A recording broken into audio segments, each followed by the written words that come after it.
Caught me off guard. Good evening, everyone. It's 8 o'clock on the 9th of July, which means the summer's halfway over, which is one huge hard kick in the crotch. It's never ending. Time marches on. So we're here on the pulse. This is where you're supposed to be. Then you're in the right place. If not, doors to your left. Thanks for coming. Bye. So we have a couple people running late tonight because of weather. I don't know if it's up or down from where you're at in Maryland. So we're going to start, and then we're going to let them jump in when they get on because that's the kind of guy I am. So before we start, everybody starts with a monologue. So I was going to start with my monologue. And just so everybody knows, and keeping in tradition with my show, The Conservative Corner, my monologue will have nothing at all to do with the show. Not a thing. Completely random. I was going to do it on Sunday, but I'm going to do it now. So there it is. All right, here's the opening monologue. All right, buckle up, folks, because we're driving into the wild, lawless jungle of the highway, where the most heinous crime of our time runs rampant. Idiots who don't use their turn signals. You're zipping along, jamming to your road trip songs when poof, some rogue in a minivan teleports into your lane like they've just cracked the code for quantum time travel. No blinker, no warning, just pure chaos. You're white knuckling the wheel, screaming, "Who raised you? Was it a pack of wolves?" I mean, what is this nonsense? That little stick next to your steering wheel, the one that moves up and down, it's not a chopstick. It's not a magic wand. Harry Potter didn't put it there. It's a turn signal, you idiots. It's literally the easiest move in driving. There you go. I just did it. Flick it, click it, done. But no, half of the drivers out there, about 48%, according to a 2013 study, are out there treating their blinker like it's a curse. Are they allergic to it? Did the car manual say, hey, don't use that all the time, just use it on Sundays? I need answers. Need them now. It isn't just annoying, it's a highway betrayal. We're all out here doing high-speed trust falls at 75 miles an hour, and those blinker bandits are like, nah, not feeling it. The National Highway Traffic Safety Administration says bad lane changes cause thousands of crashes a year, many because someone couldn't be bothered to signal. Thousands. That's cars smashed, tempers flared, and me yelling and cursing and screaming and giving you the finger across my dashboard. For me, that's the therapy sessions. For others, it's what the hell's wrong with that guy? So who are these culprits? We've got the phone zombies texting their novel while merging blindly. Then there's the fast and furious wannabes. Too cool for signals because, bro, I'm basically drifting. And don't forget, I'm just one exit away guy who thinks his blinkers are on coffee break. Spoiler, your exit doesn't trump my fender. We got to stop this madness. Cops could slap fines $50 to $200 depending on the state. Car makers could make cars that scream, hey, asshole, use your blinker when you swerve. Or we could just, I don't know, shame them. Next time you see a non-signal, or roll down your window and toss him a post-it that says blinkers are free, use them. I'm trying to keep it PG. But seriously, let's lead by example. Flick that signal like you're conducting a symphony. Be the blinker hero the highway deserves. Because if we keep letting those bandits run wild, driving is going to feel less like a road trip and more like an episode of Mad Max, the reboot. Just my opinion. It happened to me today going to work. It's like nobody has turn signals anymore, and they drive like this. And they use the force. You know, the light side and the dark side. So that's just please use your signals. That's all I'm asking. Me and everybody else on the road. I just got to use your signals. I've already started ranting, and we just started the show. You know it's going to go downhill from here, right? All right, let's get in with the hosts that are here right now. Like I said, we'll bring in the others as they get here. So my co-host for right now is the Hammer, Damon from Jersey. Hello, everybody. Thank you, Seth. How you doing, man? Good. How are you? Yeah, I feel better now that I got that off my chest. All right. I hope. And then we also have the always lovely, always talented, and you'll understand what I'm about to say, our judge, Elena Barbera. Your Honor. Thank you. I respect your turn signal request. I always use my turn signal, just so you know. That's why I like you. That's why I like you. And that's also a good thing. You don't hurt people. People get hurt when they don't use turn signals. They just come over. It's ridiculous. Yeah. But thank you for using your turn signal. I appreciate it. You got it. So, right, like I said, Alexandra's caught up in traffic with the weather, and our guest is in traffic with the weather. So as they make themselves available, we'll bring them on. But for right now, you're stuck with us. Sorry about your luck. Don't know what to tell you. So the first thing we're going to talk about is Texas. I don't know if anybody's heard about it. And if you haven't, that means you live in the woods and a tree stump and have no electricity. They were hit with massive flooding. I mean, like ridiculous amounts of rain, crazy flooding. I don't know if any of you have seen that video on YouTube or on Facebook, the time-lapse video of the river that went from like a trickle to like an ocean in like 30 minutes. It was insane. I think over 100 people now are dead. At least they're saying they're still missing, the 27 campers. I think they said they haven't found the girls from the camp yet. And of course, get this is going to shock both of you. They're blaming Donald Trump. It's his fault because he's taken money away from NOAA or the Weather Channel or whatever he's done. They've taken it's his fault. Which, like I said, if a dog gets hit in my neighborhood, someone in my neighborhood's blaming Trump. It's getting out of hand. But do you think Trump's to blame? And if not, or if you do, why? I mean, I'm sure both of you don't, but we'll start with Elena. Do you think Trump has anything to do with any of this at all? No, I don't think Trump's to blame. I think some of the initial reports that came out that were saying that weather warnings didn't go out, they were very quickly disproven, and weather warnings had gone out. So, if there were any shortcomings because of what, federal cuts, I haven't seen them yet. And to be perfectly honest, so I'm open to hearing about them and hearing the details on them, but I haven't seen them. So what bothers me, though, is that even before this conversation started being had, there were people posting blaming him. So it's not even really when they blame him, they don't even necessarily have any sort of detail. They just blanket blame him. This one doctor that's outside of Houston, her name is Christina Probst. She put up a tweet, and she's a pediatrician, by the way. And this is at the time when we still had dozens of children missing from Camp Mystic. She wrote, "May all visitors, children, non-MAGA voters, and pets be safe and dry." Kerr County MAGA voted to gut FEMA. They deny climate change. May they get what they voted for. Bless their hearts. So this is essentially wishing hell on anyone who voted for Donald Trump and crapping on the fact that they were, frantically searching for little children who died a terrifying, hellish death in the middle of the night without their parents while their they were at camp. She's since been fired from her job at Bluefish Pediatrics, but she should lose her medical license. Somebody with that level of cruelty and that kind of disregard for humanity is just a sicko, and who has no business practicing medicine. This is what we're up against. I mean, correct me if I'm wrong, but didn't there it used to be an oath doctors took that started off by saying first, do no harm? Yes, the Hippocratic Oath. Yeah, do they still do that? Or is it now optional? Can they go, I don't want to do that today? I don't think it's taken as seriously as it used to be. Look at what they do to children with experimenting with them with transgender treatments. Exactly. All right, Hammer, don't hurt them.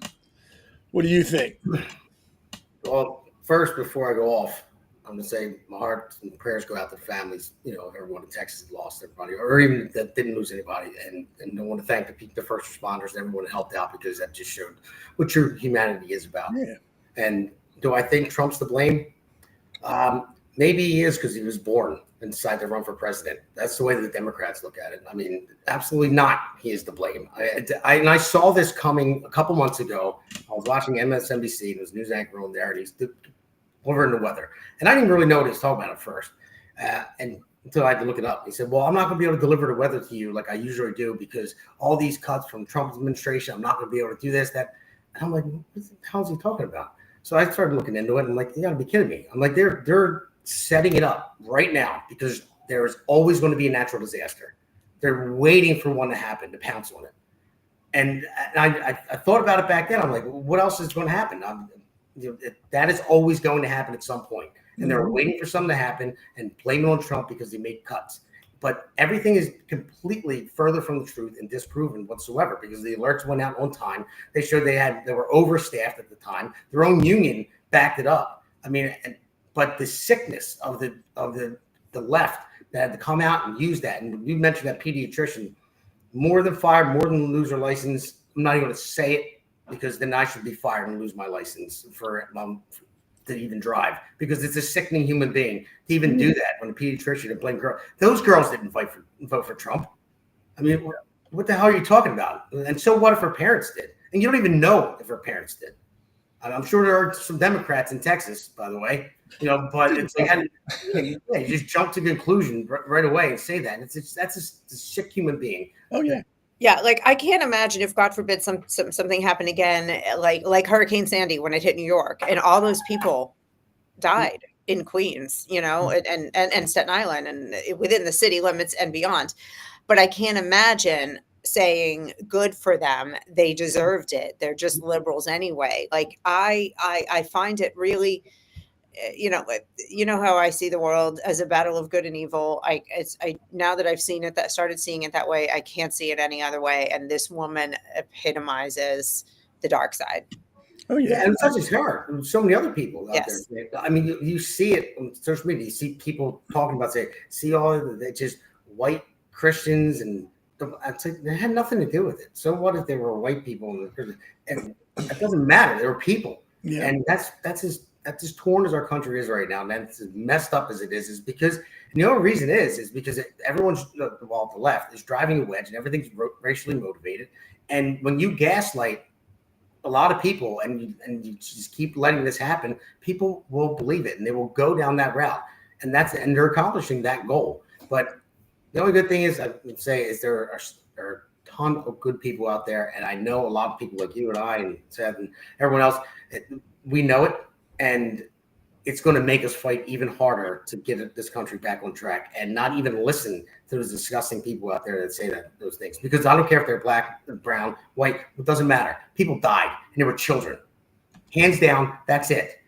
And you don't politicize that. And I can't stand when Hakeem Jeffries and other people just blaming Trump and all the other Congress men and women and senators and blaming Trump. And like you will stand on the backs of dead children to get a vote to get elected. That is just disgusting. And then everyone listening right now, I hope there's a lefty listening. If you want to get on there, I doubt it. But either way, talk to your lefty friends and tell them that's exactly what they did. They stood on the backs of dead children to get back in power. That is the most disgusting human being ever.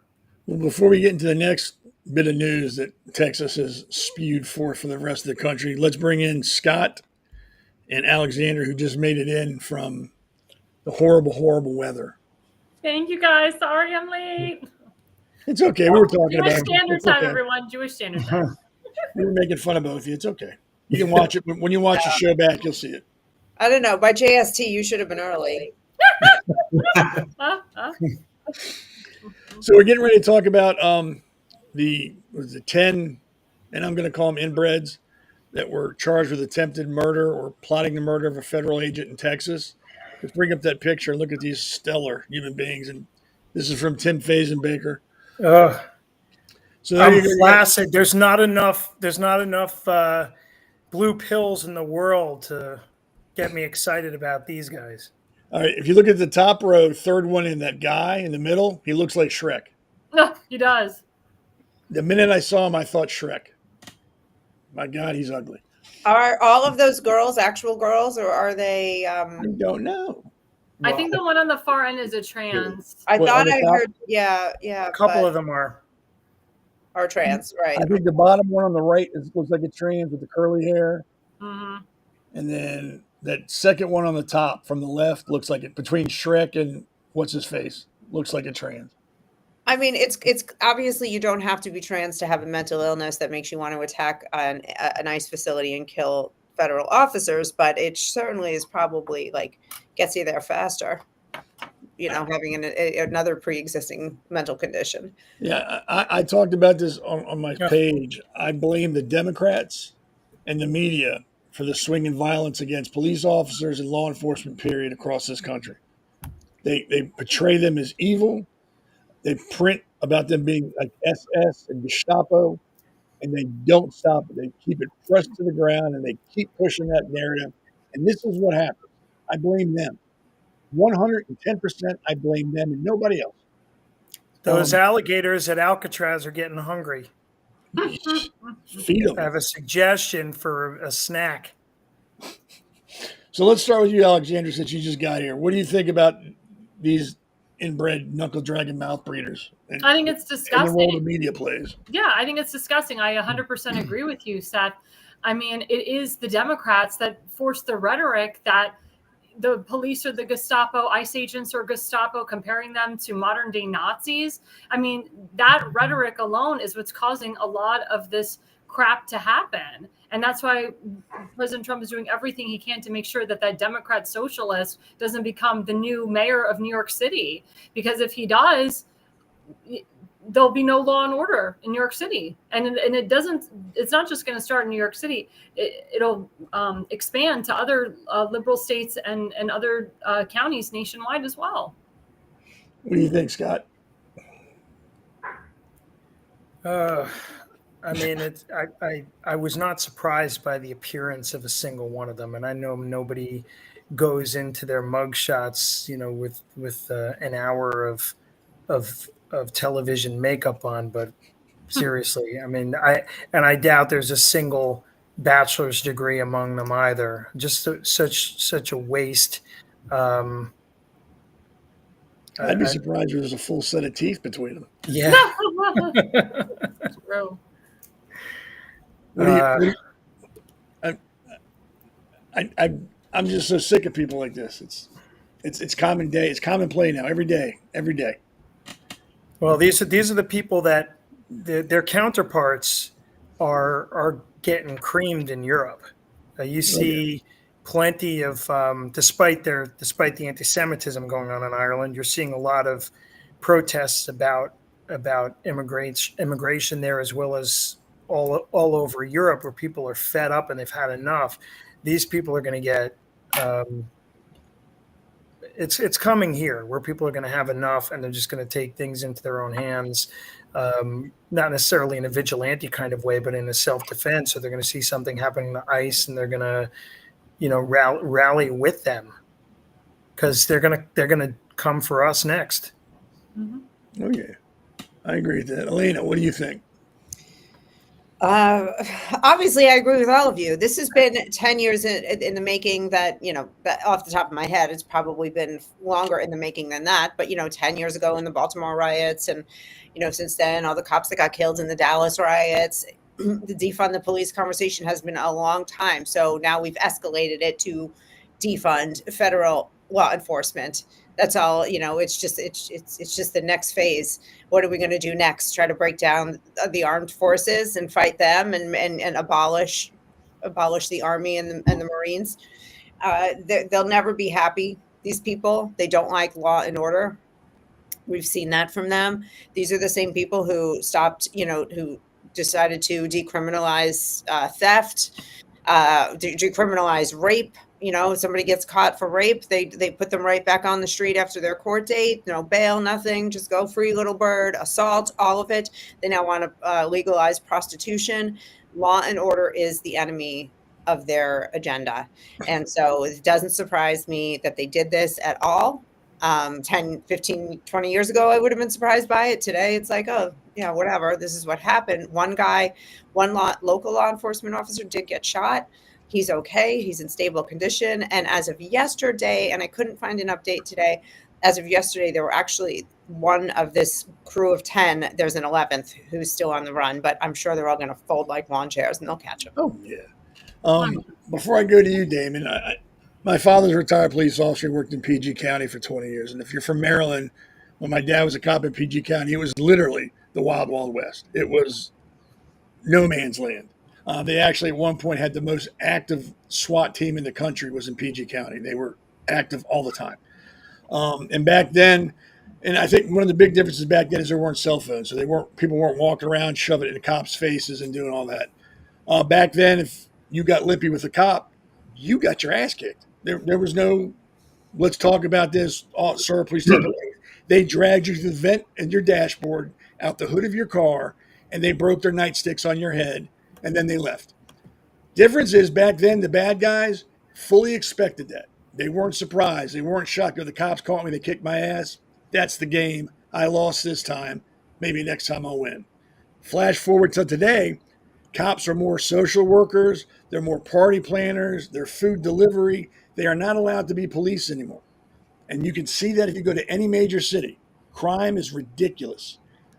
My point is, we need to have, for lack of a better term, mouth-breathing cops. We need that heavy cop that doesn't take shit from anybody.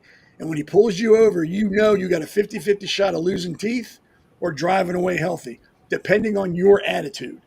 If you give him lip, you know you're going to the hospital. And he doesn't care how the report reads. He'll write it however he wants. Even if you go back to the 60s, though, when you have Crosby, Stills, Nash and Young with 4 dead in Ohio, I mean, at Kent State, these were people that were burning down ROTC offices and beating up ROTC cadets. I mean, FAFO, right? But so I don't think it's so much different. You still have the Weather Underground then too, and you still have their relics who indoctrinated Obama running around today. I don't think it's necessarily too much different, but I agree we need the cops that are going to stand up to this. You see so many videos now on reels that pop up. Ridiculous. If people, I think their only job is to go around and say that they're doing a FOIA request or they're independent journalists just to go places to piss off cops. And I want to see the end of these videos. I want to see them crying in a fetal position with the handcuffs on. But you never get to see that. So my question to you, Damon, is I'm sure you agree with the media is to blame. But what part does society play in that? What is our responsibility when it comes to this kind of thing? How should we be approaching it? Well, I'll run it down for you. Number one, I don't care what they look like, how many teeth they're missing. Doesn't matter. I know people that look worse and have less teeth and have better understanding of life than they do. But it comes down from the top. Well, I'll start at the bottom. How about parenting, number one? Okay, bad parenting. They should be paying attention to their kids and telling them not to pay attention to all this stuff. And I know you mentioned media. Well, I'll go with the policing. Now, the police, who are they controlled by now? They're told to stand down. You can't do this. You can't do that. And they're demoralized because when you arrest somebody, they know they're getting out of jail. It happened to me on a job about a year and a half ago. It was a crazy lady. I was just walking down the street. I was going back to my job site, and she threw a police barricade in my head when I wasn't even lucky I saw it in the last second. And she was just out of it, on drugs and everything else. And a cop was like right there.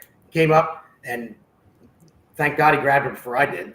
And he said, "Do you want to press charges?" I'm like, "Well, what's going on?" He said, "Honestly, if I take her in, she'll be out tonight. There's no reason." I said, "Well, I'm not going to waste my time to press charges on her. If she's and leave work and all that stuff, or miss a day work in court. If I know she's going to get out." He said, "I'm just being honest with you." So that kind of demoralizes me to even follow through with it. So there you go with the police. You can let them loose, but not.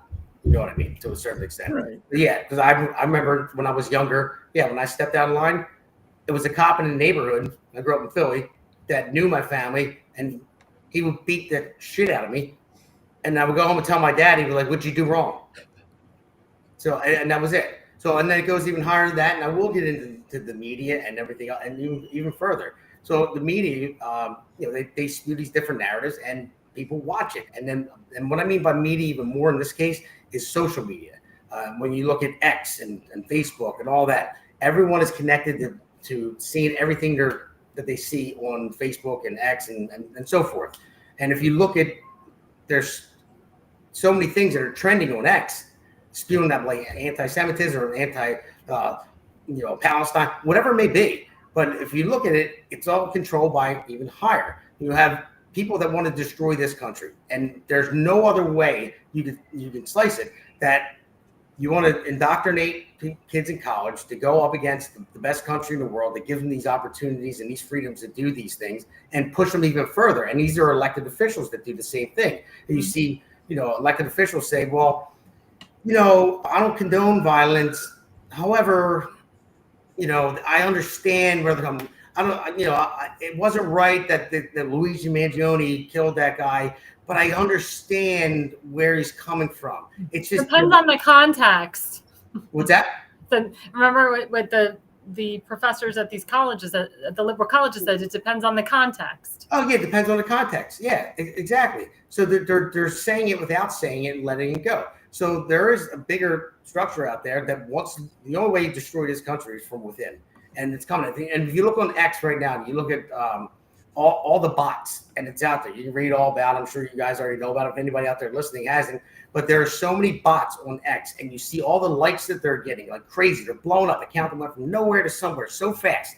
And even I heard about Grok today. I was actually listening to another podcaster. I don't want to give him credit, even though he's good, but no, it was Ben Shapiro, and he brought up Grok, and the first time I heard about Grok having these AI issues, but I already knew that AI is only as good as it is. It goes where it's taught to. So if Grok, created by X, uses X's platform to gather all of its media, and when Grok answers a question, it's going to answer it based on what is trending. So if you have all these bots out there saying the same thing over and over again, then AI is going to give you that answer according to that. So when you have bots saying that Israel is horrible, creating atrocities across the world, and they're committing genocide, and all these bots from other countries that are created, and most of them coming from other countries, same thing. And it's the same thing that we're seeing these kids look at, and they're indoctrinating them that way now. So that's a big thing to look at in the future, and we could have a really good episode on that. But I'll end it with that. I went from top to bottom, so have back at it, Seth. Cool. We got to pay the bills real quick, and I'm empty, so I got to fill up again real quick. So we'll be right back after this promo. America's Pulse Network. The mainstream media is bought and paid for. The truth is twisted to fit their agenda.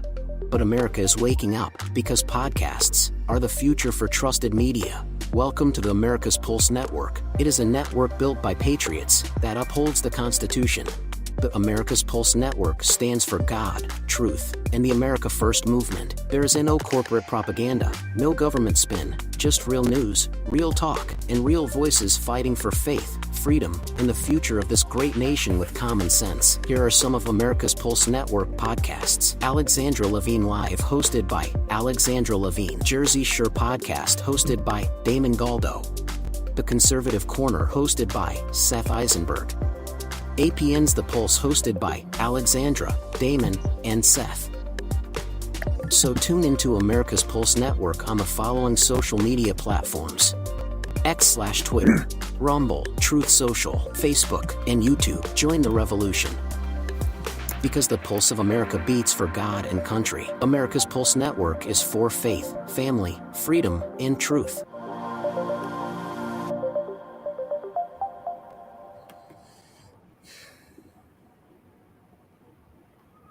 That was a quick one. I almost tripped going to get my drink. Before we get to the next episode, I just got to say, I get on these kicks. Sometimes I'm on a soda kick, and I got to have soda. Then it's sugar-free soda, so it's not really soda. Or I'll get on a beer kick, and I got to have a beer. Or I'll get on a whiskey or tequila, whatever. For the last week, I've been on a chocolate milk kick. You would think I'm pregnant. I've got to have chocolate milk 4 or 5 times a day. I don't know what it is. And I know people say your body tells you what you need and you eat it or drink it, but I don't know what it is I'm missing that I need to be having it. I'm literally I went through 2 gallons of chocolate milk this week. I don't know what's going on. It's scary. Okay. Rest in Pellegrino.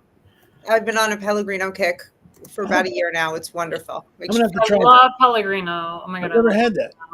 Oh my God. I buy this by the case. I love it. See? Chocolate milk. And did you know I read somewhere, I think it was 30% of Americans think chocolate milk comes from brown cows. I used to think that. It just can't be true.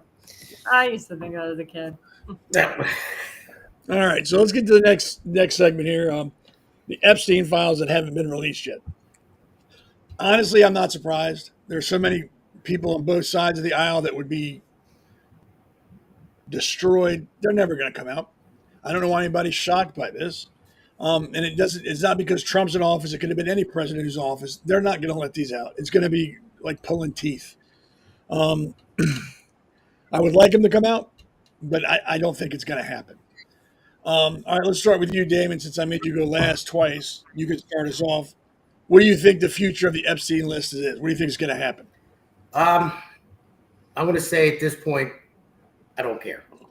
To start off, because you can look at it in two different ways. If you want to look at conspiracy, and it's conspiracy theory at first, and then there are conspiracies out there.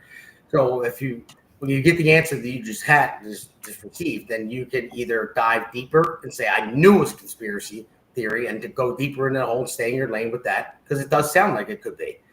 Or you just say, you know what, I just have to believe what they're telling me, because you had the Biden administration in there first that had all the files, and now you have the Trump administration that has all the files, and they're telling you this. All I know is I wasn't there on Epstein Island. I didn't see what happened. I didn't see his laptop or any list or anything like that. At what point do you have to just say, I'm going to take it how it is? It either is a conspiracy or it isn't, but we have to move on. It was an atrocity. I'm glad Epstein's dead. Whoever killed him, whether they were in on it, either way, thank you for killing that man, because he's a disgusting person. But that person should be found one day if they killed him, or he just committed suicide. So I can live with that at this point right now and move forward, because I know I can't change it at this point. Whoa. How could you say it might be a conspiracy and not even true, and then be happy that he's dead? No, because what's her name? That was with what? I'm drawing blank on her name. Maxwell. Yes. So she was convicted. Yeah. Only on that he was the only one. He was the only one that she worked with. So that proves him guilty, because that she wouldn't have got the proven in the court of law. That's why she was convicted. There was nobody else mentioned in that court case whatsoever. So that tells me, yes, he did it. And plus, he made all these deals in the past. So, I mean, everything leads that he was definitely guilty. Now, I don't know if anybody else was involved. If there was, they need to go too. Absolutely, 100%. And God forbid if Donald Trump was involved. I know he was implicated by not a witness, it was just one of the girls mentioned Clinton, Trump, and all kinds of people. Then she was disproven because she lied about a bunch of different things afterwards. So there's so many things out there that you don't know. And everything led to them looking at it that way, and everyone believed that there was something. Even Dan Bongino and Kash Patel. Now, these are two guys that really wanted the truth really bad. So it's either they wanted to know, and now they're there, and they're telling you that it's not. So it's either you believe that all the people that said that they want to know what it is and believed it was conspiracy theory got in there to actually have access to that information. And then just all of them just said, you know what, we're going to go and flip and not and tell lies like everyone else is. It's possible. You think J.D. Vance and Trump are the same way? I mean, we elected them. They were on our side thinking it was a conspiracy. We wanted to know the truth. And then all of a sudden they get in there and say, oh, no, it's bigger than that. So we're going to lie too. That's a possibility. But then you have to come out and say that they're all liars, that they're lying because there's something they're trying to hide. But why would they want to put it out there? So both sides are still feasible. I don't know. So at this point, I'm not going to care about it anymore until it comes out, because there's nothing I can do about it. That's it. You have to realize that. And I think it was an atrocity. I really do. And I think we needed there. You could think that about Trump, and Vance and Pam Bondi and everybody else that just got in. But if you really think that, you have to come out right here, right now, and say, you are the liars. You're lying. You're a conspiracy theorist too. You're part of the conspiracy, just like everyone else. And then what do we have left? So you have to choose one or the other. And if you think that, you can come out and say it. And that's perfectly fine. But just say it. Say what you think. And I don't know what to think. If it's that way, then I would say then it's all lost. But I have to have kind of hopes that they wouldn't do that they would actually come out with the truth in the files if they were there. But I wasn't there to witness it all. And that's all I can say. I can only go no further than that. But you guys can follow up. I'll listen to what you guys say, and you say something else, and follow up later. All right, Elena. I am wildly disappointed in that press conference yesterday in both Pam Bondi and Donald Trump. Donald Trump saying, I've been a supporter of Trump from day one, from the first day he went down that escalator. I have nitpicked his and explained Agenda 47 during the campaign to try to convince people to vote for him. I got people registered to vote. It's not like I don't support him, and I haven't celebrated all of his wins, and I won't continue to. But him dismissing that as unimportant yesterday in his tone and in his words was stomach churning to me. Stomach churning. This is about children, young girls who were raped repeatedly. And to turn around and be like, oh, we're still talking about that? Come on, give me a break, people, was sickening. And I am not the only person who feels this way. If you spent 5 minutes on X today, there are a lot of us who are really disappointed and really disgusted. Now, and for her to be like, oh, no, there's nothing really to see here. Like, I don't know. I'm not an investigator. But if I were there, why wouldn't they just, if there's nothing in the files, why wouldn't they reopen the investigation? Why wouldn't they have the flight logs? Why wouldn't they go back to all the pilots, to all the crew, to the ground crew, to the chauffeurs pulling up the limousines at the private airport, and to all the maids at all of who were there, who were working at his Paris property, his New York property, the island? I mean, why aren't just off the top of my head, those are all people that should be questioned and interviewed. And if they've already been interviewed, re-interview them. This was an atrocity. And I'm grossed out by all of Washington today, because it just feels to me and millions like me that he's just protecting the elites in his, and I don't want to go on too long, but like in his Agenda 47, one of the things that he said was he wanted to make the death penalty mandatory for human traffickers, right? So that's okay if any one of us traffic humans, or the people coming across the border, the cartels, if they're trafficking humans, death penalty for them. But if you're a king of industry or a congressman or royalty, you don't even get a slap on the wrist, never mind the death penalty. So I'm disgusted. I'm turned off right now. Now, I don't hate Trump, but I am turned off. No, Elena, just real quick, I'd say that is a very good point that they should reinvestigate. Yes, they should. And sorry, I missed that part. But yeah, they definitely should. But I was just saying, at this point, we don't know. And I felt the same way when Trump said that. I'm like, why does he put it that way? But then I thought about it. I'm like, well, I wasn't there. I don't know. What can I change? Do I either believe them or do I choose not to? And I still don't know. But it's like, how do I move forward from here? It's either call him a liar and everything's done, or do I try to figure out a way to do so? It's either I have to call him all a liar and believe that there's no control over it, or do you have to believe that it wasn't a conspiracy and Epstein was a scumbag by himself? I'm not getting into calling them liars, but I'm definitely disgusted by the morality that I saw yesterday, being dismissive of children getting raped, and a potential elite pedophile ring is hideous to me. What do you think, Scott?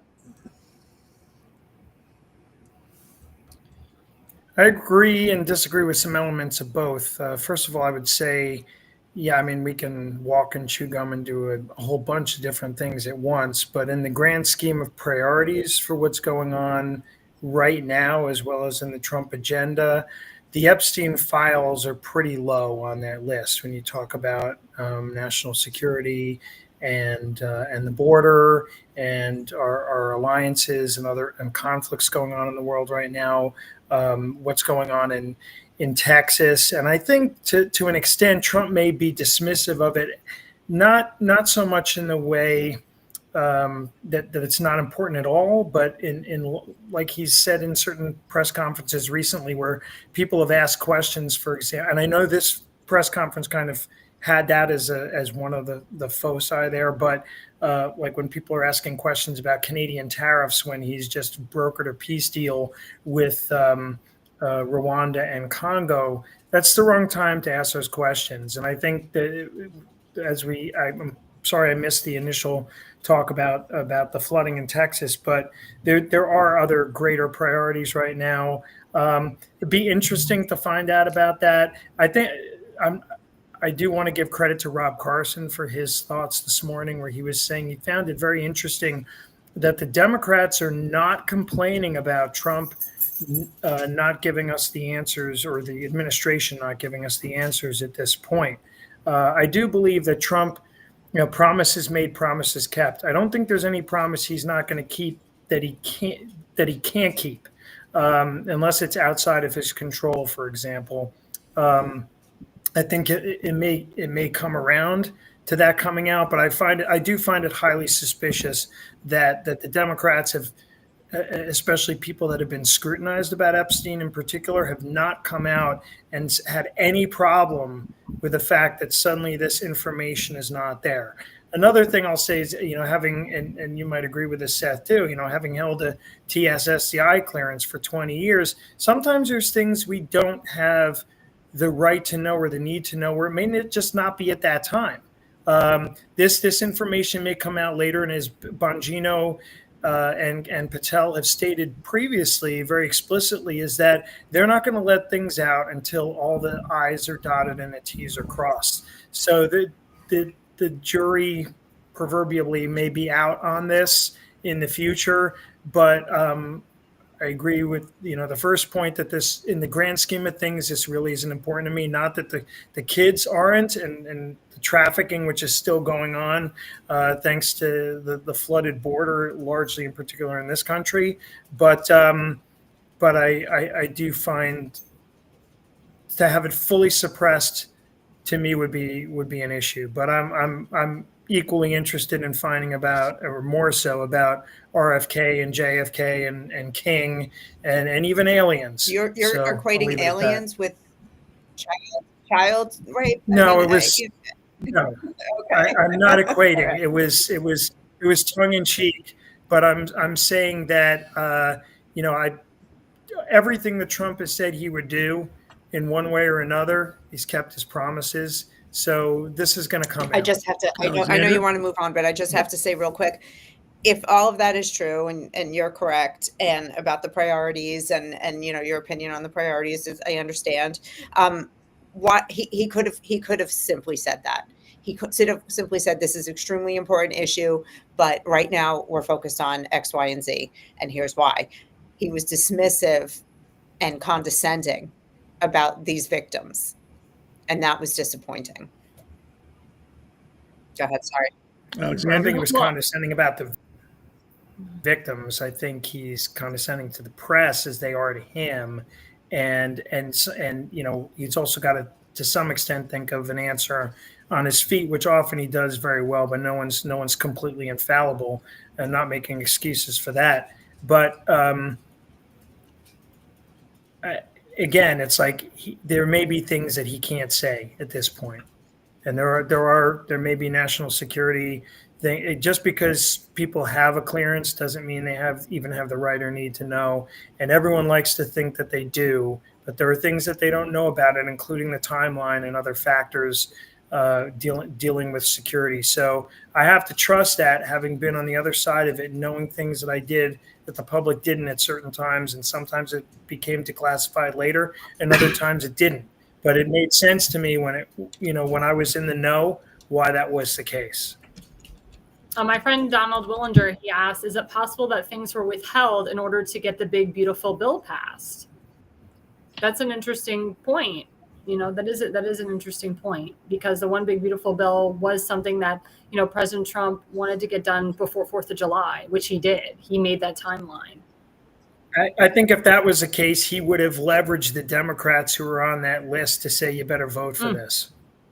So I don't think he held it up, because if he did, it would have been a bipartisan bill with Democrats voting for it, because they would have been freaking out, blackmailed as they've been for the last few decades. Well, there are some theories out there that that Trump does have the leverage here over the deep state with his allies because of this. Also, there are a lot of things that are classified that we are not privy to. There's things that Pam Bondi sees, that Kash Patel and Dan Bongino see, that they're not going to indulge the public with that. They're not allowed to, because a lot of the stuff is classified. And President Trump, I'm sure he's seen a lot of stuff too. He's not going to delve, or divulge to the mainstream media, to everyone, because a lot of those things are classified as well.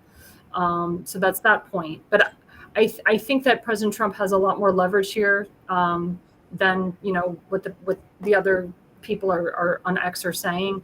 I think there's a lot that we don't know. I don't think that President Trump is just going to poo-poo this and put this aside.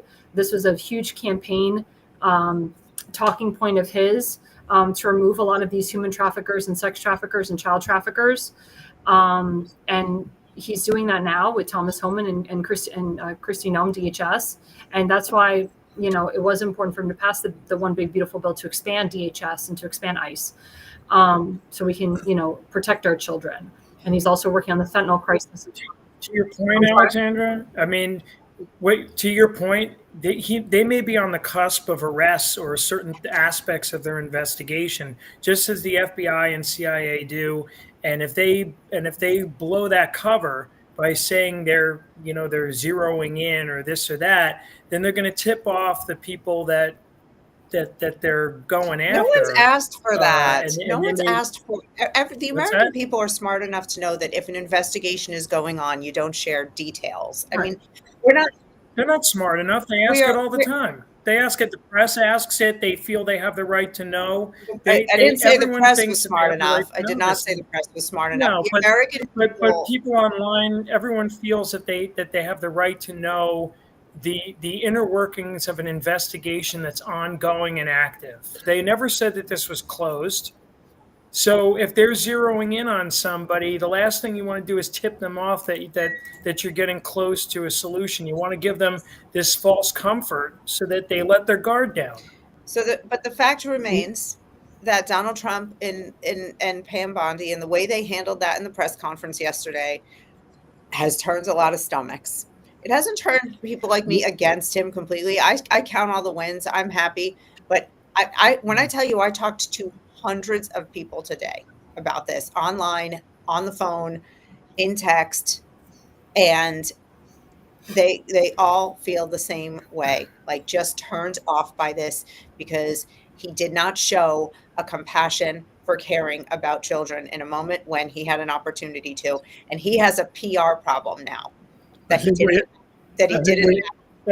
fair. But what did Trump say what happened when Trump said that he was going to give Iran, he was going to give 2 weeks to come up with a decision about what to do with Iran, and he did it within the next 24 hours. There's strategy we're not aware exactly. of. And if we're wrong, what do you suggest he does about this PR problem he has though right now? While we're talking, let's play some of that clip. He's had a PR problem for a decade, and he doesn't give a shit. And so, I don't think you realize how honestly. important the Epstein issue is to the American people. Well, I think it is important myself, but if they're prioritizing it over, especially right now, what's going on in Texas, or even over the implications of FDR, JFK and RFK and Martin Luther King, then I think the priorities are off. That's not the issue. The issue is how he talked with it. People have been patiently waiting. People have been every now and then it comes up again, like, hey, are we ever going to see this? They've been patiently waiting for JFK and RFK for 60 plus years. They're going to wait a little longer. I can't believe you're comparing these two. A nation that is okay with sitting on our hands while children are being sex trafficked is despicable. They're not okay, and they're not currently being sex trafficked by Epstein and those people. They are by illegals who Trump is taking care of right now. My response was, it's sitting on my desk to be reviewed, meaning the file along with the JFK, MLK files as well. That's what I meant by that. Also, to the tens of thousands of video, they turned out to be child porn downloaded by that disgusting Jeffrey Epstein. Child porn is what they were. Never going to be released, never going to see the light of day. To him being an agent, I have no knowledge about that. We can get back to you on that. and the minute missing from the video, we released the video showing definitively the video was not conclusive, but the evidence prior to it was showing he committed suicide. So that video didn't show Donald Trump speaking on it. Right. Yeah, I heard what he said. Oh, Yeah, but it was a clip that I had put out just to show the audience exactly what she said in that moment. So she clarified what she said on the February 21st interview that she gave on Fox that got huge buzz, because she kept saying the files are on my desk. She clarified that in that press briefing, and Donald Trump gave her the opportunity to clarify herself or her statement with that press briefing. And then she said there was a lot of child pornography that we could not, reveal. Obviously, it's illegal. Like I said, I think there's a lot of stuff that we don't know. President Trump is not going to tell, everyone in the world what's going on. He's got his staff with him. He's got Pam Bondi, he's got Cash. And I said this to people on X. I'll say this on the broadcast. I know a lot of people are calling for Pam Bondi's resignation, but at the end of the day, President Trump controls her fate. President Trump will decide if she stays or if she goes. It's not, the American people can say she needs to resign, but at the end of the day, it's President Trump's decision. And Elena, I'm with you. Anybody hurts a child, I'll kill him with my bare hands myself. It's just, I don't know. When I said I don't know at this point, I really don't know, because I didn't like how Trump dismissed it. But I know how Trump spoke about it. Yeah, it was. Yeah, I didn't like how he spoke about it, but he just dismissed it, move on, whatever his reasons were. I don't know what to believe. You can go deeper down the rabbit hole, this and that, and be mad at what he said, and I was mad at what he said as well, how he handled it. But where to go from here? I think that if he's using it against other countries, and that Epstein was an agent in a foreign nation or our nation, even if it was and he uses his leverage, I don't think he's ever going to come out and say it either. But yeah, it's a screwed up situation. Well, there are facts that Epstein did work for U.S. intelligence agencies, and he did work with the Mossad, which is the Israeli CIA and FBI. So those agencies, they do protect their own. And, when crap hits the fan, that's why things go away. So when Epstein died, a lot of stuff died with him. The person that really can, talk, and she's not going to because she was trained by the Mossad not to, is his partner, Ghislaine Maxwell. And that's the truth. So she's going to sit in jail and she's going to shut her mouth for 20 years or whatever her sentence is. And we won't get a lot from her because she was trained not to say anything. I'm just going to say that, I will give anybody the benefit of the doubt one time. And I'm willing to say maybe there's something in the works here and he's going to spring something here in the next couple of weeks. But if it drags on for months and months and months, and this was the final say on that, that's really going to sour a lot for me. All right, I got to get a refill again. I told you I'm on a chocolate milk kick. I drank that whole damn cup. Oh. I know. I don't know what it is.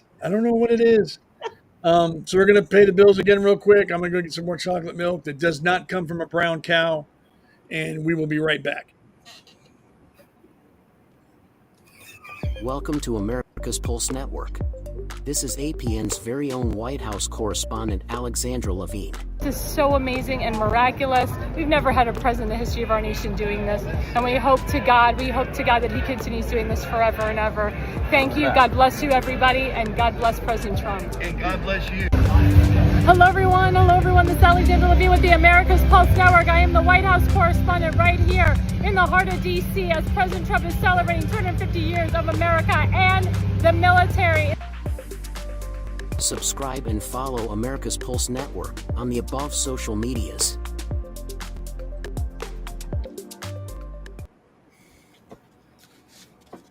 I'll tell you one thing. I know I'm not lactose intolerant because it was a major concern for me for a while, but it's not anymore.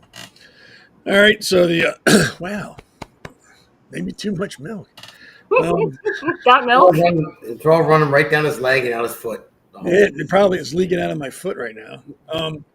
So the next segment's about America and Israel, kind of like cementing that bond they have,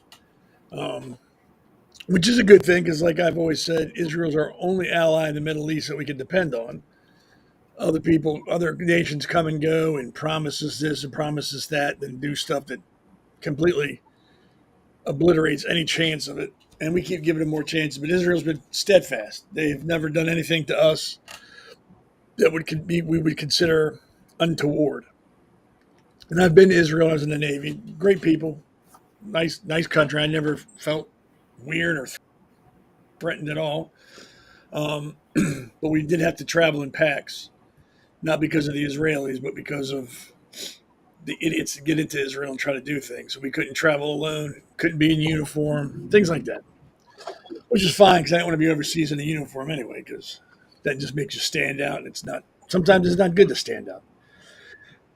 So I guess with Iran, I think that kind of really super glued us with Israel. I think that kind of put us together. That's undeniable now that we will defend Israel, and Israel can depend on us. So I guess the question is, does that set us up for anything bad in the future because of that, or are we good? What do you think, Elena? I'm sorry. Just go to somebody else for a second. Sorry about that. I got distracted. Sorry. Okay. Well, so a couple things, and I'll try to keep it brief on this. But implementing, the ceasefire, was, people didn't think that was going to happen. What Trump did with the B-52s going in there and bombing the 3 biggest main nuclear facilities in Iran was huge. And we see the love and support that Israel has given to President Trump and to the United States, and Netanyahu was recently just in D.C. At the Oval Office, and he had dinner with the president, and Mike Huckabee was there, who's the new ambassador to Israel. He actually went to the Nobel Peace Committee, and he nominated President Trump for a Nobel Peace Prize for bringing peace to the Middle East. So, yeah, we got that clip. Let's play that clip while we're talking. And we're going to have a lot of great results. So it's great to have you. Thank you very much. Thank you. I want to express the appreciation and admiration, not only of all Israelis, but of the Jewish people, and many, many admirers around the world for your leadership of the free world, your leadership of a just cause, and the pursuit of peace and security, which you are leading in many lands, but now especially in the Middle East. We have great opportunities. The President has an extraordinary team, and I think our teams together make an extraordinary combination to meet challenges and seize opportunities. But the President has already realized great opportunities. He forged the Abraham Accords. He's forging peace as we speak in one country, in one region after the other.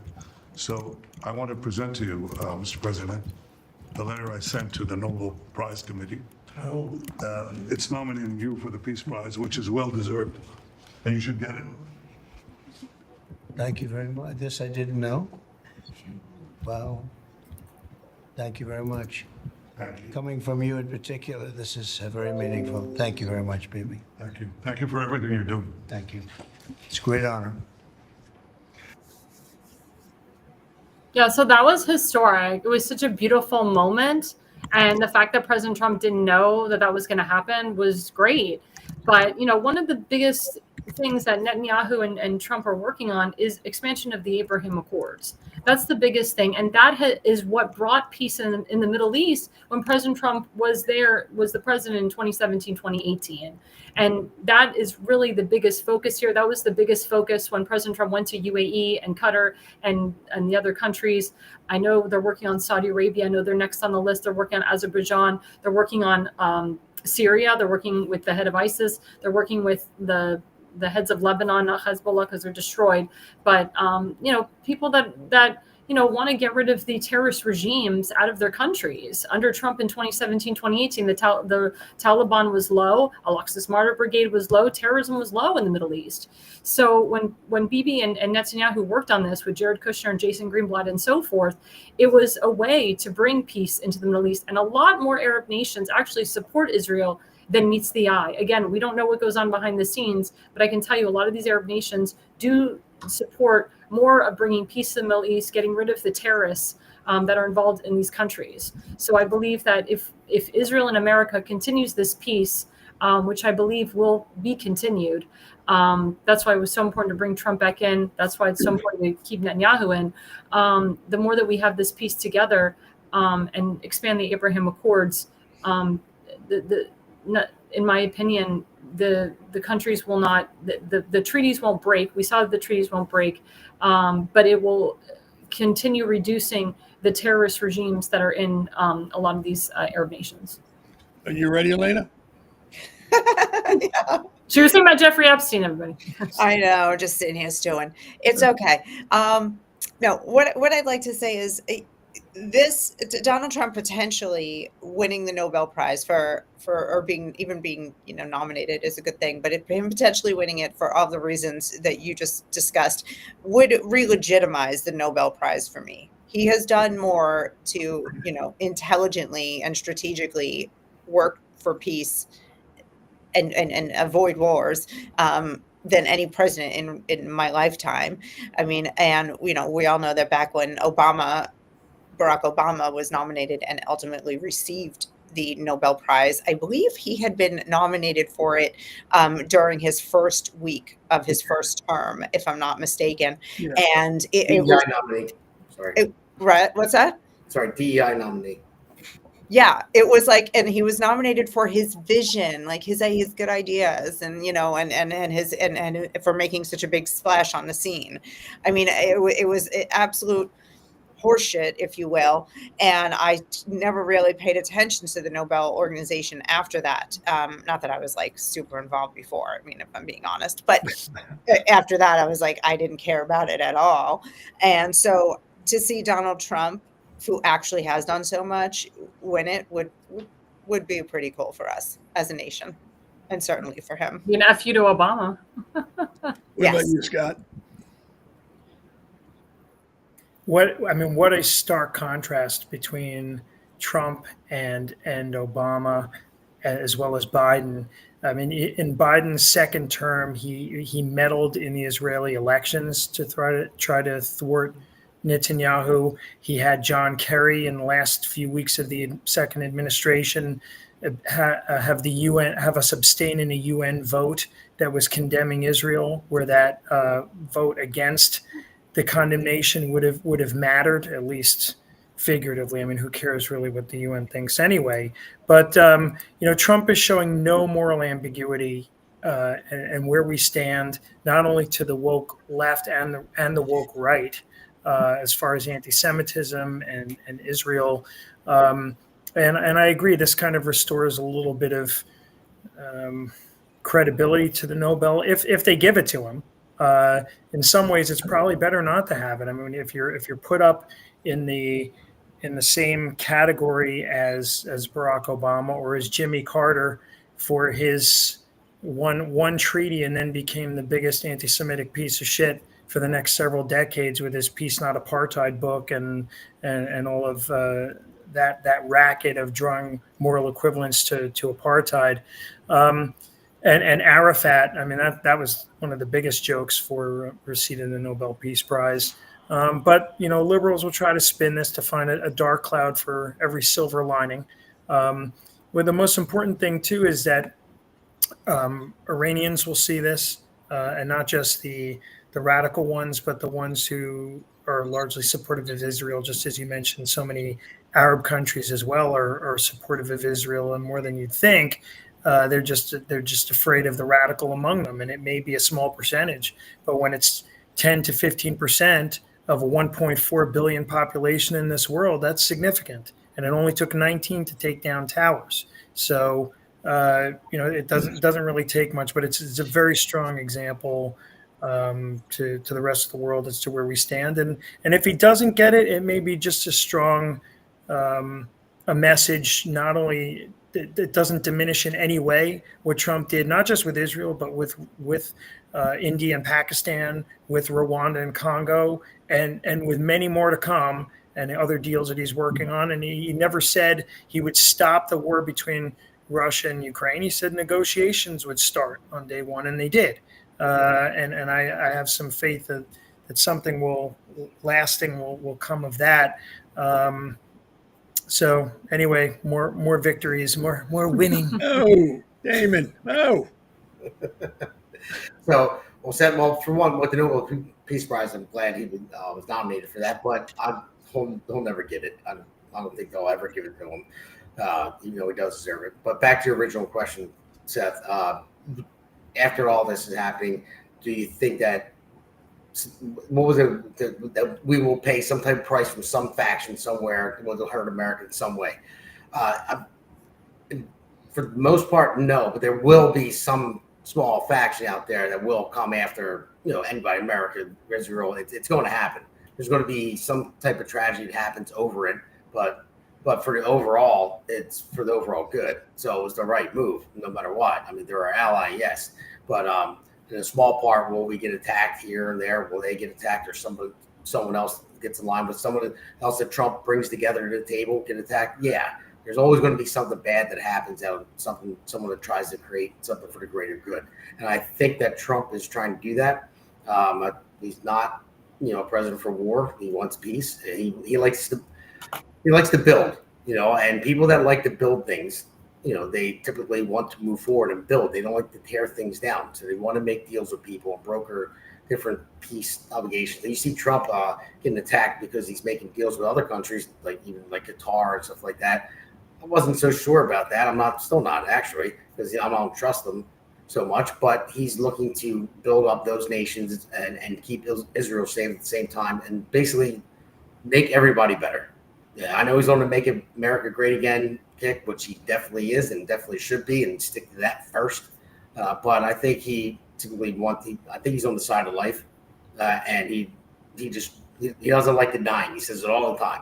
He says there's too many people dying over there in Ukraine, between Ukraine and Russia, and I think it was very hard for him to send them more defense missiles and stuff like that, especially because he wants the war to end, but Putin won't do it. So he's got to figure it out. But I think, yeah, there's always going to be some bad that comes out of the greater good, but hopefully the greater good, is for a reason, and it doesn't take down one little bad faction doesn't take down all the great accomplishments that we're all trying to make. no, I agree. I agree with you on the on showing that nothing's going to happen bad because of this. More bad would happen by not showing the strength of not only the United States but of our alliances, and showcasing that as we did with our 1-2 punch with Israel and us a couple of weeks ago, but showing further solidification of that's the long road that we're taking is only going to be a force of deterrence for those who would try to exploit any chinks in the armor. Yeah, peace through strength. Reagan was my favorite president, other than Trump. He might be taking over for that soon, but that we're alive in my lifetime, I would say. But yes, I'm just saying there's always going to be something small, that bad that happens. But for the greater good, yeah, peace through strength, make the alliances build. I think it's going to be a good thing, but Scott just said there's 15% that are radicalized. So you're looking at about 15, maybe 8 to 9 million people in this world who want to go get 42 virgins. You are never going to stop them until you kill them. Until they are dead, they are a threat. Until you kill them, they are going to plot. And that many people can do a lot of damage. And it's obvious they don't need a country to help them. All they need is some like-minded people, 15 with a goal, and you can't stop them. I'm glad he's making peace. It's going to be a good thing, but to think that something bad, major, is not going to happen again because of this is magical thinking. It doesn't. Not because of this. They don't need a reason, first of all, but less will happen. The peace through strength is not just our individual strength, but our collective strength with our allies, and less will happen with display of that strength than No, if I think God's on my side, I don't care what you say or who's on your side. God's on my side. Do it anyway. I'm going to kill you because my God tells me I can. You are not going to stop me. I will kill as many as you as I can before you get me. That's what we're fighting. Well, we're certainly not going to stop you with people that say we're being dragged into an endless war when they don't understand that the endless war is what these people I get that. But what I'm saying is we have to be realistic. These people firmly wholeheartedly believe God is with them. Their God is right next to them. Right, but they're going to do that anyway. It's not going to happen because we displayed strength. It'll happen because they're going to take that as a slight against their God. They do it. Our That's presence what I mean. is the fact that we exist as Americans. That's what I mean. Jews This is a good thing, but it's not going to change anything in the grand scheme of the big picture. These people are still going to try to kill us. We can all have a freedom cake and jump around in it and hold hands and sing songs. They will be plotting.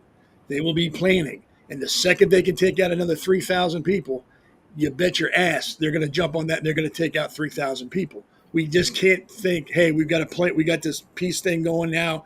We're all good. It ain't good until they're all dead. And that may be a harsh thing to say. Until they are all dead, there will never be a minute where we should not be concerned what they're plotting or what they're planning. Or more importantly, why are they so quiet now? What are they doing that's keeping them quiet? It ain't us. Because like I said, God's on their side. They don't care about us. So why are they quiet? What are they doing in this quiet? What are they doing in this silence? That's all I'm saying. I mean, it's a good thing. I hope he gets the peace thing. I hope the Nobel Prize. That'd be awesome. But we just can't sit back and go, okay, that's over. We're good now. Now we all can just get along and have. You're right, Seth. I know. We got to end the segment, so I won't even ask you to answer this. But I'm just going to throw it out there. Who decides to kill them all? And then what happens? Is it all the adults that think that way? I know. I agree with the way you're thinking about. We have to cut out the evil, but then they have children, and then when does it stop? The children grow up and they think the same thing, and they kill us. Kill Americans, and then the American children grow up the same way, want to kill them. So where does it stop? Just think about it, because it's a good conversation. I don't know the answer. It never stops. We can't extinguish. We cannot extinguish evil. It is not up to us to do that. Yeah, that's my point. It's just you have to be a better person, and you have to keep it at bay and just keep it down, because it's always going to rear its ugly head. And I get what you're saying, and I'm very passionate about it. I just was saying, think about it, like who decides we got to wipe out this entire population, but you can't do that, But you can. But even if you were to kill all the fathers, he's talking about the radicals. No. When I say population, I didn't say you shouldn't. I'm saying you can't. You can kill them all, and you can't kill the evil. It's coming. When I said population, I meant the population of radicals. I didn't mean the population like that. Sorry. All you can hope for is Golda Meir said that the war with them will end when they learn to love their children more than they hate ours. Maybe they'll somewhere down the road they're going to have some religious awakening, and some leader will come and go, look, we've got this all wrong. Allah meant this. We've been misinterpreting this. We've got to start doing it this way. Who knows? They'd probably kill him too, but there's no way to kill it and stop it. Like Elena said, it will continue. We could kill every single radicalized Muslim in the world, and it's still going to be there. Somewhere it's going to pop up again. All I'm saying is it's great. I hope it works out. I hope he gets the Nobel Prize. But that doesn't mean we start leaving our doors unlocked and walking around with blinders on. That doesn't change reality. All right, we got to do one more break, and then we're coming back. I am not getting any more milk, because I think if I drank any more milk, this show would end now. So no more milk, and we'll be back in a minute. You're not lactose intolerant. I'm going to be. It's going to end up that way. I keep drinking the milk. Lactate, man. Ugh. Do a commercial for Lactate. Get them as a sponsor. I could. There you go. Watching me drink all that milk, they're probably like, damn, you're not dead yet? Christ. All right, so we'll do the last commercial, and then we'll commercial whatever it's called, spot, whatever. America's Pulse Network. The mainstream media is bought and paid for. The truth is twisted to fit their agenda. But America is waking up, because podcasts are the future for trusted media. Welcome to the America's Pulse Network. It is a network built by patriots that upholds the Constitution. The America's Pulse Network stands for God, truth, and the America First movement. There is no corporate propaganda, no government spin, just real news, real talk, and real voices fighting for faith, freedom, and the future of this great nation with common sense. Here are some of America's Pulse Network podcasts. Alexandra Levine Live, hosted by Alexandra Levine. Jersey Shore Podcast, hosted by Damon Galdo. The Conservative Corner, hosted by Seth Eisenberg. APN's The Pulse, hosted by Alexandra, Damon, and Seth. So tune into America's Pulse Network on the following social media platforms: X/Twitter, Rumble, Truth Social, Facebook, and YouTube. Join the revolution. Because the pulse of America beats for God and country. America's Pulse Network is for faith, family, freedom, and truth.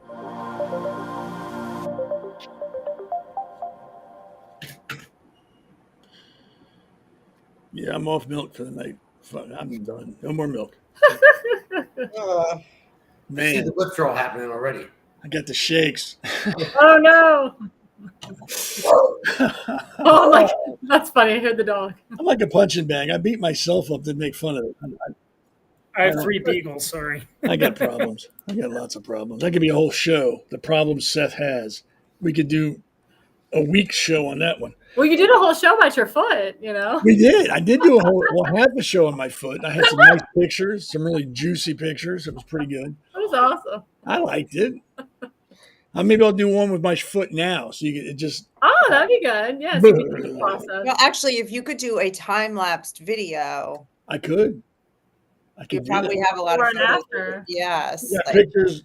What I did, I went to the hospital. Pictures of when I was in the hospital, and the pictures after each surgery, so I could just. Actually, can you please do that? Yes. I will, and I'll send it to you, just to you. I'll autograph it or something. I don't know. All right, so we're in our last segment. And I know everybody's upset about that because, heck, it's fun. What we're going to talk about now is the elections. People are starting to ramp up about who wants to run, getting involved. People, I don't think so much right now people are picking sides yet. I think it's kind of early because we don't know who's going to jump in. Because honestly, I'm thinking about jumping in a local election just because the person who I'm running against, I don't think anybody's come out against yet, and I don't want her just to run unopposed. So if I run, it's just so she has to spend money. But I'm going to wait because I know I'll lose. I will get spanked. But our own Tim Fazenbaker is running for council, right? For his account in his district. Yeah. So he's currently elected official now, but he's running for Baltimore County Council in District 9. So the council was 7 people, and they're expanding it from 7 to 9. And the issue now is the redistricting map. What is his district going to be? So far, his district is his base. It's all of Dundalk, it's Edgemere, and it's Sparrows Point. He lives in Sparrows Point. But of course, the Rhino establishment wants to throw Rhino at him to run against him. And the guy is a total Rhino, Larry Hoganite, loves Westmore, loves Chris Van Hollen. And he actually said that he is for Pete Buttigieg for president in 2028. This is the guy who wants to run in a very conservative MAGA district. It's really Tim's to win. Tim will win his district. Right. But what this guy is trying to do, JD, is he's trying to gerrymander the district so that they put a little area where it will help JD and help, Hogan and help his buddies. So there's always politics in there. There's always somebody trying to screw the conservative MAGA guy over, but it's not going to happen this time. So that's kind of what this segment was about, is why are they pushing, rhinos in conservative MAGA districts? And this is Maryland, yes, we're talking about, but it happens, in conservative areas too. It happens in Florida as well, where I'm from and where Elena's from. And it's disgusting. It's, the people of Maryland, they rejected Larry Hogan for the United States Senate, the biggest rhino of all. Why does he continue? Why does Larry Hogan continue having his minions around him to push an agenda that was rejected in the general in 2024? I'll tell you why. Because Republicans as a whole are spineless cowards that are more concerned about getting along than they are about being right, especially in Maryland. I am so fucking sick of hearing Larry Hogan's name. I could vomit. That fat bastard is, oh my God, I hate that. That taco eating bastard. Get it right. Wherever you look, you got Republicans there are Republicans who stand for what's right. They are far and few between now. What we have now are the cocktail party Republicans. They just want to get along. They want to be invited everywhere. They want to be in every picture they can get. They want to be on the news. They want everybody to like them. And that's how it's going. In my opinion, the Republican Party needs to be burnt to the ground. The earth needs to be salted and then build it back up with the right people. Because the way it is now, we're going to be hard-pressed to win anything. We don't fight back. We sit back and let people beat on us because we don't want to be that person. Ignore it. They'll go away. And that's why we had the borders the way it is, because nobody wanted to fight Biden when it was going on. Or not enough people wanted to fight Biden. We got this shit going on across the country, people fighting cops and all that, because nobody back then, when we could have stopped it, wanted to stop it because they would have had to been loud. And no Republican wants to be loud. They don't want to be on the news looking loud. I'm so sick of Republicans in general.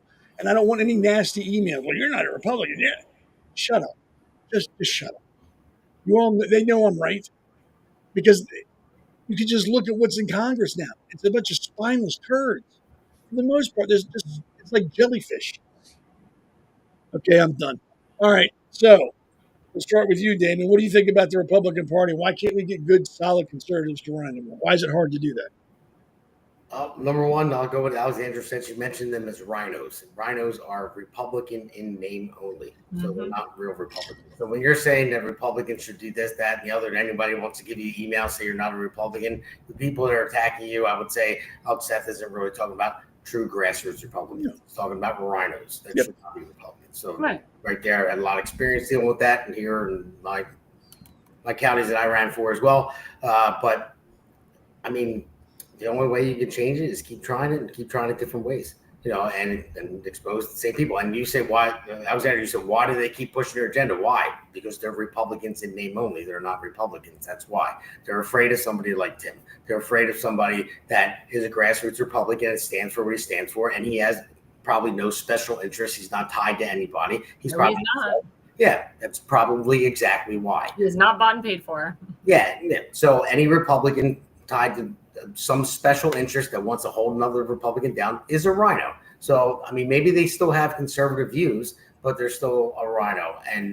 But that's the same thing with Democrats and everything else. A lot of people that are elected to office, and they get there how? They get there because they align with different people. They sell out here and there, and they don't stand for what's right 100% of the time. They might have that idea when they get in, but when they get in, they realize, I got to get reelected. So I have to dial this back here, and I have to appease this person. If I go against this person, I won't get the votes. I won't get the money funneled in my campaign. But if you stand true and firm the entire time, you're going to be attacked by so many people. And what I find disgusting about what's going on with Tim's district is that it's such a conservative MAGA district. For them to have the audacity to even consider pushing a rhino in his district is so disgusting. It goes against the will of the people. It goes against all of Tim's constituents, which I know all of them. They don't want this. So why are they trying to push this through? That's what pisses Tim and I off every single day. Scott?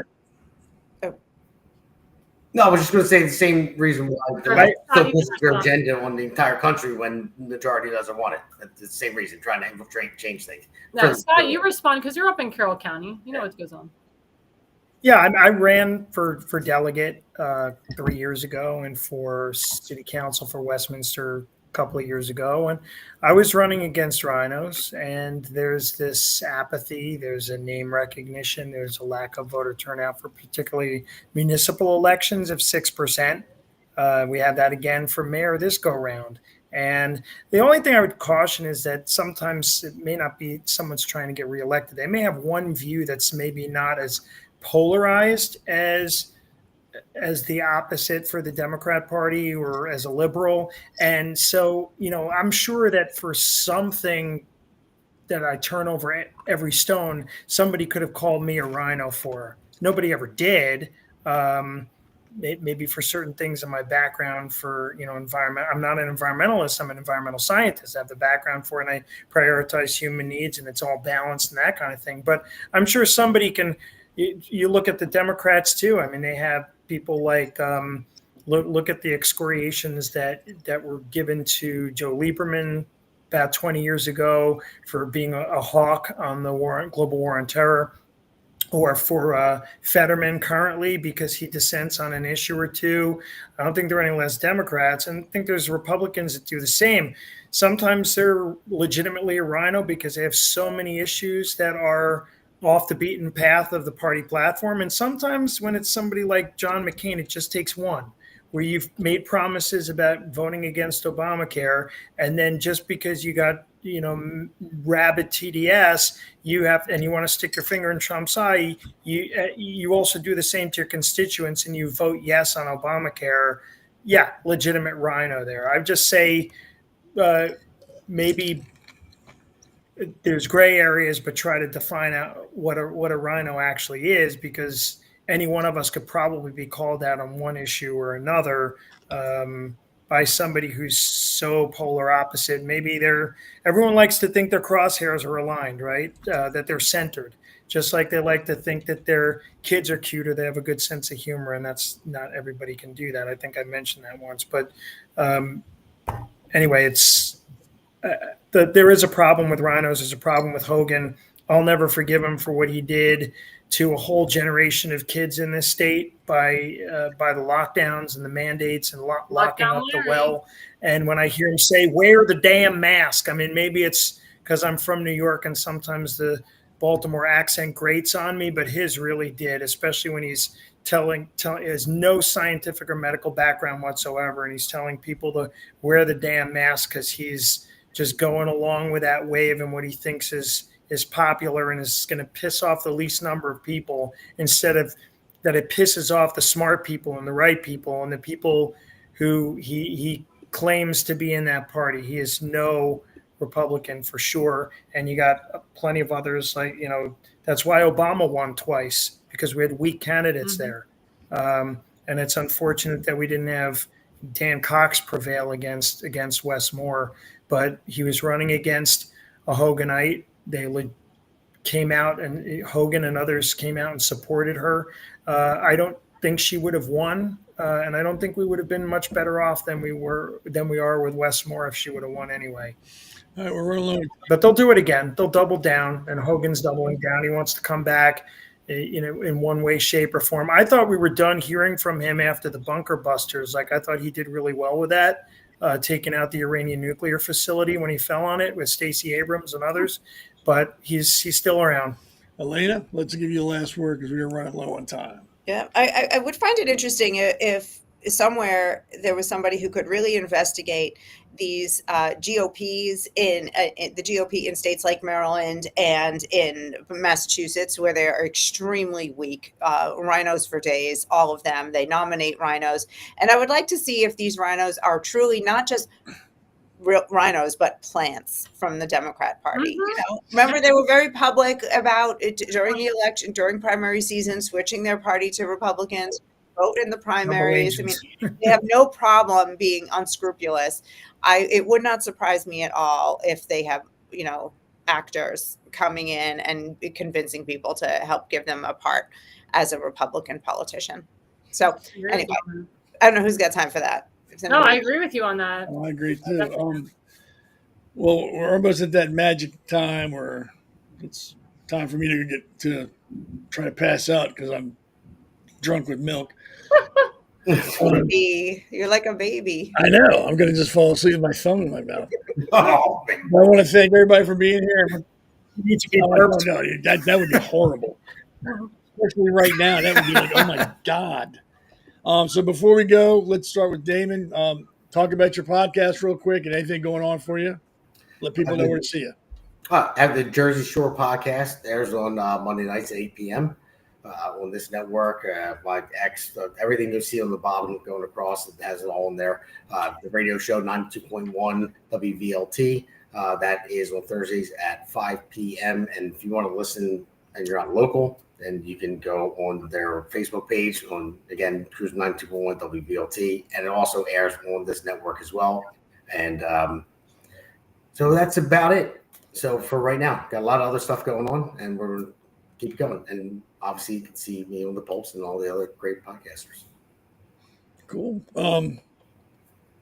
Elena, real quick, where can they see you or follow you? Or you can find me on all the usual socials at The Based Mother. That's my handle. Thanks for having me tonight. Oh, anytime. And Scott, anything? Anywhere they can see you, follow you, watch you? They can follow my Lieutenant Colonel Scott Willens Against Anti-Semitism Facebook page, my Animal Hospitals Neighborhood Veterinary Associates. I keep the politics off of there, obviously, as well as with Weird Science Band Maryland. But Weird Science does do a lot of charity work for military charities, including Freedom Alliance, Happy Hubs, and Carroll County Veteran Independence Project. We got a big concert coming up on November 15th at X Golf in Eldersburg. More information on that forthcoming. Cool. And last but not least, my fellow tribesmen. Well, thanks everybody. Me too. I Yeah, got yeah, another Scott. tribesman. I got 2 tribesmen. That's And we right. got Tim Fazenbaker, another tribesman. You got so many So- Jews on this network. I We're love gonna it. start our own tribe. We should start our own tribe. So my show is Alexandra Levine Live, Tuesdays and Thursday nights from 8 to 9 p.m.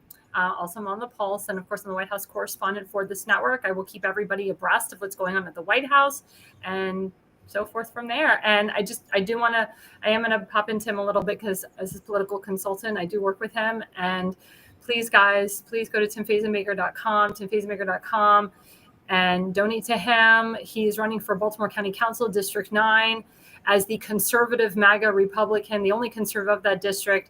Please, guys, and you can follow Tim at America One Tim Faze on X, at America One Tim Faze. Thanks, guys. Cool deal. And I, of course, am the milk junkie, Seth Eisenberg, and I'm on the conservative corner on Sundays, and I'm here on Wednesdays. Man, way too much milk. And I don't know if y'all can see this. It's the Frederick County Conservative Club. I'm the vice president there. Fred Profiter, our president, is putting together a trip down to Texas to help out there. So if you go to fccc.us, that's the website for the Frederick County Conservative Club.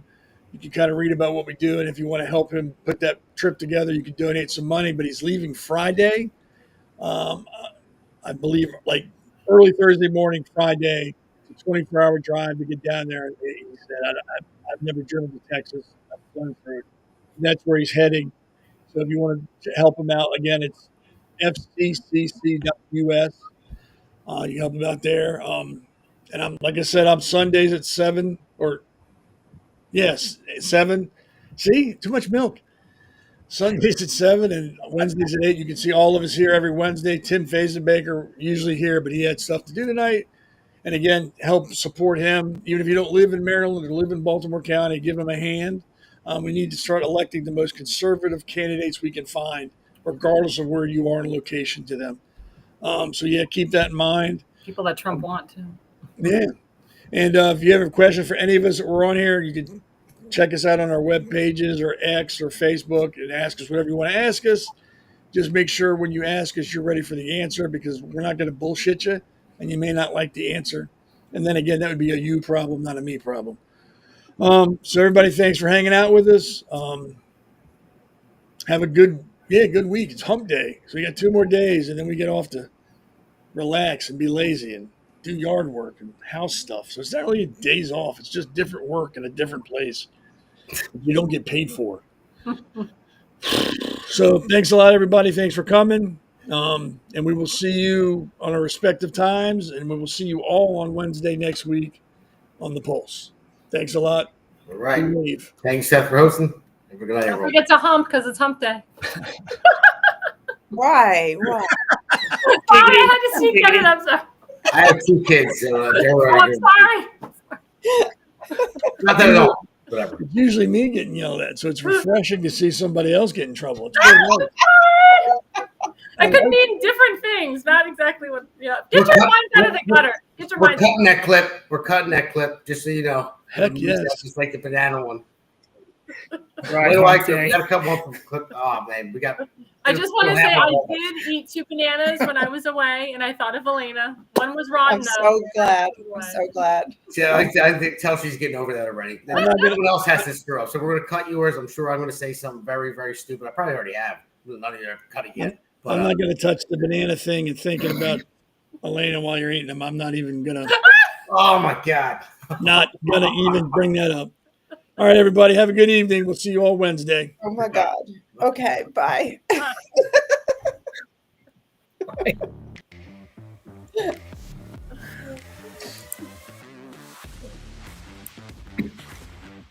Alexandra Levine Live, hosted by Alexandra Levine. Jersey Shore Podcast, hosted by Damon Galdo. The Conservative Corner, hosted by Seth Eisenberg. Because the pulse of America beats for God and country, America's Pulse Network is for faith, family, freedom, and truth.